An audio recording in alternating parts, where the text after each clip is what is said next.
Oklahoma is no stranger to dangerous winter weather. In 2009, Mother Nature set records for Christmas Eve and Christmas Day. For the first time ever, the word blizzard was officially used to describe conditions in northeast Oklahoma.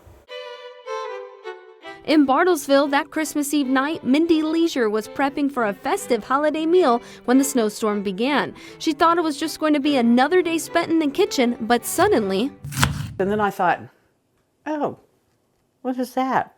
And I looked down and there was just blood everywhere, all over the counter. And I looked around on the counter, I couldn't see the end of my thumb anywhere. Mindy literally chopped off the tip of her thumb, but even a medical emergency couldn't slow her down. With the snow falling hard and the roads treacherous, she had no choice but to tend to the wound herself. The snowstorm wasn't about to stop her parents from making it to Christmas dinner either. Despite her bandaged hand, Mindy stayed up all night preparing the family's favorite meal. Still, something lingered in the back of her mind as they gathered around the table. I never did find the end of the thumb. I think it probably ended up in the potatoes. Nobody said anything the next day about finding anything odd in their potatoes.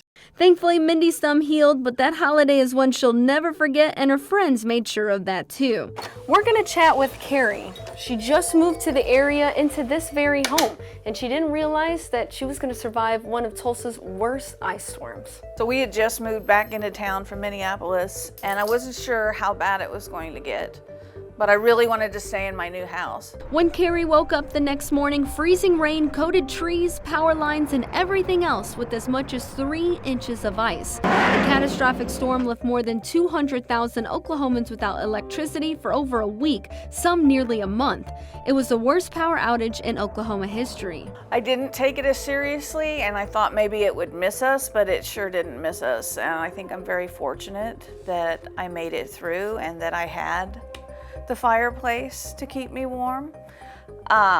In hindsight, I would say be more prepared. We do have a generator now. We lost power. Jerry Murphy was also caught in that same ice storm, and his daughter was bored at home and wanted to stay with friends down the street. They'd had a generator, and they was kind of, going to just kind of hunker in and invited her over to, hey, let's play games. With his daughter at her friend's house, he was wondering if they had the generator set up correctly since they just moved from California and never owned one before. I thought, well, I better go over there and check on them. Jerry rushed over and found his neighbor's generator running in their garage with the garage door only open a few inches. And I walked over to the door and I knocked on the door.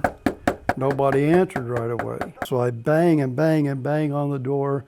So finally, the father answers the door. He could kind of smell it. I think if it had been any more, it could have somebody could have passed out. If he hadn't checked on his neighbors, he knows the story he'd be telling today would be very different. It was something like it was their guardian angel. And the more I think about it and the way everything went down, I think it was just, it's kind of a miracle.